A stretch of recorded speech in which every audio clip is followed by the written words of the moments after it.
그들이 예수를 맡음에 예수께서 자기의 십자가를 지시고 해골 히브리 말로 골고다라 하는 곳에 나가시니 그들이 거기서 예수를 십자가에 못 박을세 다른 두 사람도 그와 함께 좌우편에 못 박으니 예수는 가운데 있더라.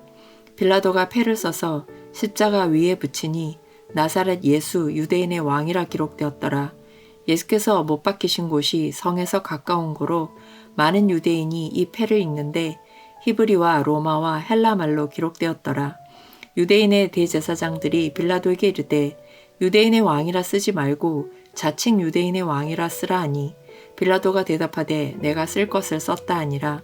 군인들이 예수를 십자가에 못 박고 그의 옷을 취하여 네 깃에 나눠 각각 한 깃씩 얻고 속옷도 취하니 이 속옷은 호지 아니하고 위에서부터 통으로 짠 것이라. 군인들이 서로 말하되 이것을 찢지 말고 누가 얻나 제비 뽑자 하니 이는 성경에 그들이 내 옷을 나누고 내 옷을 제비 뽑나이다 한 것을 응하게 하려 함이로라. 군인들은 이런 일을 하고 예수의 십자가 곁에는 그 어머니와 이모와 글로바의 아내 마리아와 막달라 마리아가 섰는지라. 예수께서 자기의 어머니와 사랑하시는 제자가 곁에 서 있는 것을 보시고 자기 어머니께 말씀하시되 여자여 보소서 아들이니이다 하시고 또 그 제자에게 이르시되 보라 내 어머니라 하신대 그때부터 그 제자가 자기 집에 모시니라.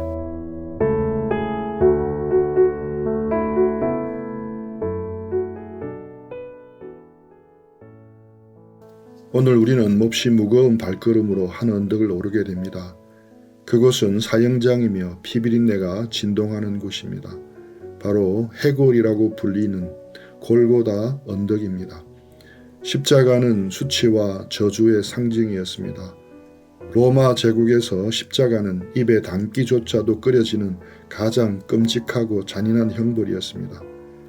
인간이 느낄 수 있는 극한의 고통을 주기 위해 고안된 사형틀입니다. 17절 그들이 예수를 맡음에 예수께서 자기의 십자가를 지시고 해골 히브리 말로 골고다라는 곳으로 나가시니 예수님께서 십자가를 지셨습니다. 여기서 우리는 사도 요한의 독특한 시선을 발견합니다.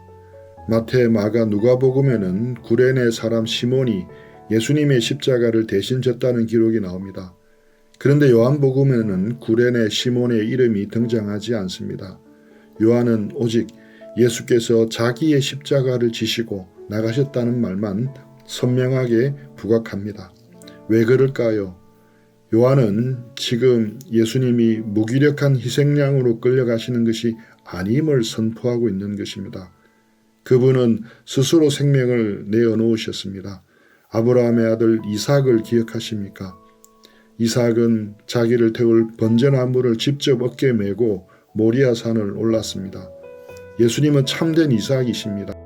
예수님은 자기 백성의 죄를 태워 없애실 그 진노의 나무, 그 십자가를 친히 어깨에 메셨습니다. 그 걸음은 억지로 걷는 길이 아니었습니다. 자발적인 길이셨습니다. 나는 선한 목자라, 나는 양을 위하여 목숨을 버리노라. 이 약속을 이루기에 창세 전부터 성부 하나님과 맺으셨던 그 구원의 언약을 성취하시기 위해 예수님은 친히 십자가를 지시고 골고다로 나아가셨습니다. 18절 그들이 거기서 예수를 십자가에 못 박을새 다른 두 사람도 그와 함께 좌우편에 못 박으니 예수는 가운데 있더라. 로마 군병들의 무자비한 망치 소리가 골고다 언덕에 울려 퍼집니다. 거룩하신 하나님의 아들의 손과 발에 굵은 쇠못이 박힙니다. 죄 없으신 창조주께서 피조물의 손에 의해 나무에 매달리셨습니다. 이 얼마나 기가 막힌 모순입니까? 놀라운 것은 예수님의 위치입니다.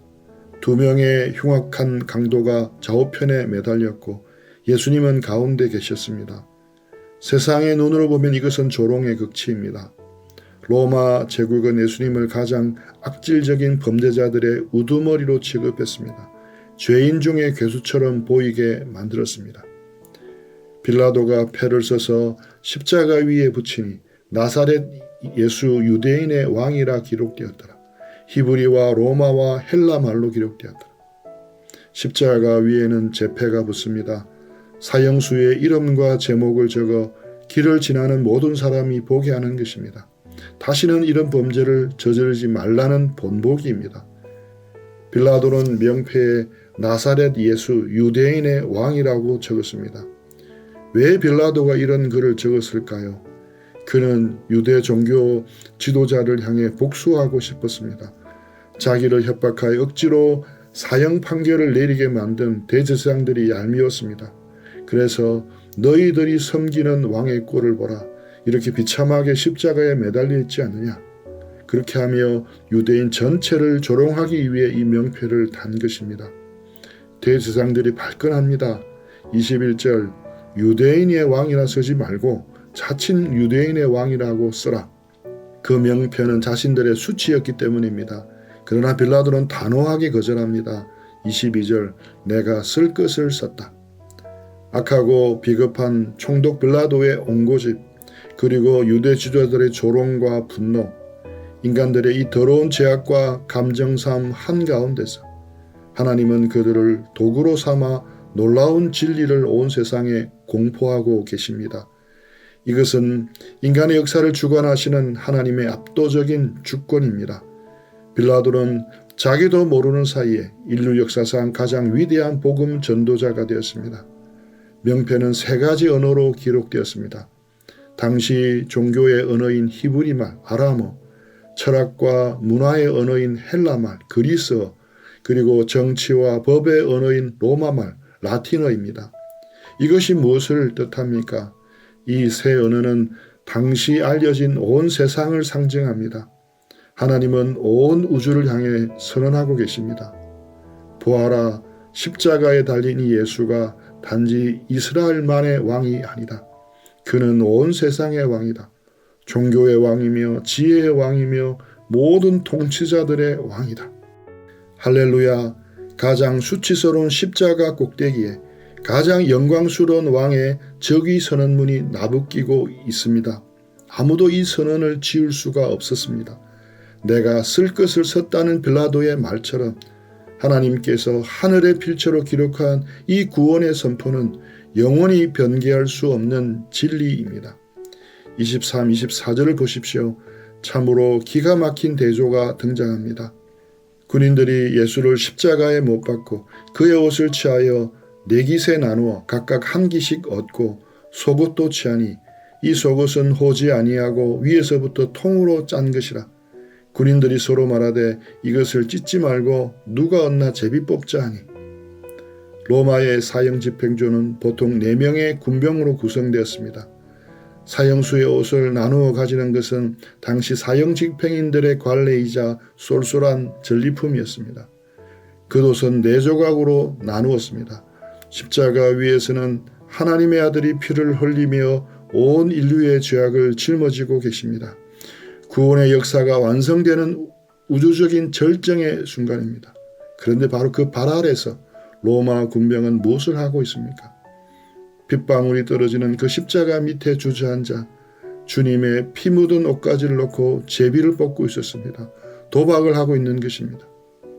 영광의 주님이 곁에 계시는데도 그들은 한낱 낡은 옷가지에만 눈이 멀어 있습니다.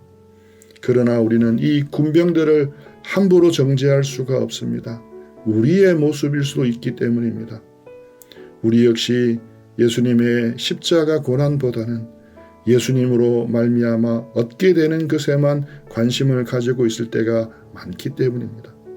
24절 하반절 이는 성경에 그들이 내 옷을 나누고 내 옷을 제비 뽑나이다 한 것을 응하게 하려 함이로라. 예수님의 속옷은 이염새 없이 위로부터 아래로 통으로 짠 옷이었습니다. 찢으면 못 쓰게 되니 제비를 뽑아 한 사람이 가져가기로 합의합니다. 그들은 자신들의 이기적인 욕심을 따라 행동했을 뿐입니다. 하지만 그들의 그 작은 행동 하나까지도 무려 1000년 전에 기록된 시편 22편 18절의 예언을 문자 그대로 성취하는 것이었습니다. 로마 군병들의 주사위마저도 하나님의 손안에 있었던 것입니다. 그렇습니다. 이것이 우리 하나님의 주권입니다. 세상의 악인들이 아무리 제멋대로 날뛰어도 그들은 결코 하나님의 거룩한 구속의 각본을 벗어날 수가 없습니다. 이제 예수님은 입고 계시던 겉옷과 속옷을 모두 빼앗기셨습니다. 실오라기 하나 걸치지 않는 벌거벗은 몸으로 십자가에 달리셨습니다. 창조주께서 피조물들 앞에서 완전한 수치를 당하셨습니다. 왜 주님이 이런 극심한 수치를 당하셔야만 했습니까? 바로 우리의 수치 때문입니다. 에덴 동산에서 아담과 하와가 범죄했을 때 가장 먼저 찾아온 감정은 벌거벗음에 대한 수치였습니다. 죄는 우리를 영적으로 벌거벗게 만듭니다. 하나님 앞과 사람 앞에서 우리를 부끄럽게 만듭니다. 그 죄의 수치를 덮어주시기 위해 우리에게 그리스도의 의라는 영광스러운 옷을 입혀주시기 위해 주님은 십자가에서 친히 발가벗겨지는 수치를 당하셨습니다. 내가 당해야 할 그 지독한 부끄러움을 주님이 십자가에서 고스란히 감당하신 것입니다. 이제 시선을 조금 옮겨 보십시오. 탐욕에 눈먼 군병들 곁에는 전혀 다른 무리가 서 있습니다. 25절 예수의 십자가 곁에는 그 어머니와 이모와 글로바의 아내 마리아와 막달라 마리아가 섰는지라. 제자들은 다 도망쳤지만 연약한 여인들은 끝까지 십자가 곁을 지키고 있었습니다. 살기등등한 로마 군병의 창칼 앞에서도 이 여인들은 십자가 아래를 지켰습니다. 사랑은 두려움을 내어줬습니다. 주님을 향한 깊은 사랑이 이 여인들로 사형장 한복판으로 이끌었습니다. 그 중에서도 우리의 가슴을 미어지게 하는 한 사람이 있습니다. 바로 예수님의 어머니 마리아입니다. 어머니의 눈앞에서 아들이 피투성이가 된 채 나무에 매달려 죽어가고 있습니다. 숨을 헐떡이며 십자가에 못 박힌 아들의 처절한 신음소리를 듣고 있었습니다. 마리아의 심정이 어떠했겠습니까? 33년 전 예루살렘 성전에서 아기 예수를 안고 있던 마리아에게 노인 시므온이 했던 예언이 떠오릅니다. 누가복음 2장 35절 칼이 내 마음을 찌르는 듯 하리니. 지금 마리아의 영혼은 시퍼런 칼날에 난도질을 당하고 있습니다. 창자가 끊어지는 고통입니다. 이것이 죄악된 세상을 구원하시기 위해 치러야 했던 십자가의 참담한 현실입니다. 구원은 결코 값싼 은혜가 아닙니다. 하나님의 독생자의 생명이라는 값이 치루어졌습니다. 아들을 내어주시는 아버지의 찢어지는 가슴이 있었습니다. 십자가 아래서 오열하는 이들의 피눈물이 담겨 있었습니다. 구원은 말할 수 없이 값비싼 은혜입니다. 가장 놀라운 장면은 26절과 27절에서 펼쳐집니다.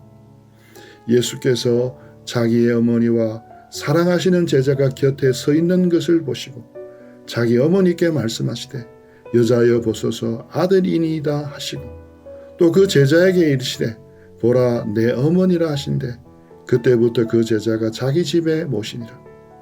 예수님은 십자가에 매달려 질식해가는 극한의 고통 속에 계셨습니다.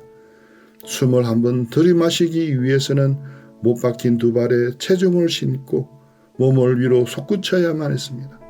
뼈가 부서지고 근육이 찢어지는 고통이 동반됩니다. 입을 열어 한마디 하는 것조차 생명을 갉아먹는 행위입니다. 그런데 주님은 그 고통의 절정에서 입을 여십니다. 자신을 위해서가 아닙니다. 밑에서 울고 있는 어머니 마리아를 위해서입니다. 주님은 마리아를 부르십니다. 여자여 보소서 아들이니이다. 한국 정서로는 아들이 어머니에게 여자여라고 부르는 것이 매우 불경스럽게 들릴 수 있습니다. 그러나 이 단어는 당시에 매우 정중하고 존칭을 담은 표현이었습니다. 그럼에도 불구하고 주님이 어머니라는 친밀한 호칭 대신 여자여라고 부르신 데는 깊은 영적인 의미가 있습니다. 예수님은 지금 육신의 아들로서가 아니라 인류를 구원하시는 메시아로 직접 말씀하고 계신 것입니다. 마리아 역시 예수님을 품에 안고 젖을 물리던 육신의 아들로만 머물러서는 안 됩니다. 이제 그녀는 예수님을 자신의 죄를 대속하는 구주로 온 우주의 왕으로 영접해야 합니다.